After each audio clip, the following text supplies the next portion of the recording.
Login loop error on chip app fix. Login loop error on chip app fix. If you've been trying to sign into your chip account but keep getting thrown back to the login screen, you've hit the dreaded login loop. It's one of the most common app issues, but the surprising truth is that it's not usually caused by chip itself, it's caused by cached data or expired session tokens on your device. Here's how to fix it fast. First, close the chip app completely. Don't leave it running in the background. Then, clear your cache and data. On Android, go to Settings, Apps, Chip, and tap Clear Cache or Clear Storage. On iPhone, go to Settings, General, iPhone Storage, find Chip, and select Offload App. If you're using Chip through a browser, clear your cookies and cache data from your browser's privacy settings. Next, check for updates. Chip regularly updates its app to improve security and compatibility. Using an older version can cause login errors because the old app doesn't sync correctly with the latest login servers.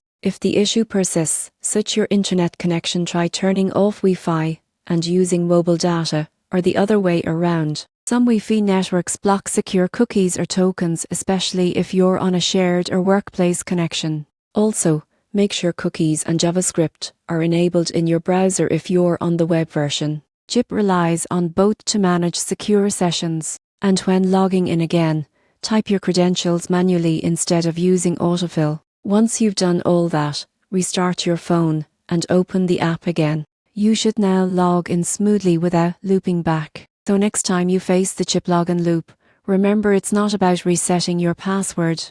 It's about refreshing your app's stored data and connection. Clear the cache, update the app, and you'll be back to tracking your savings goals in no time.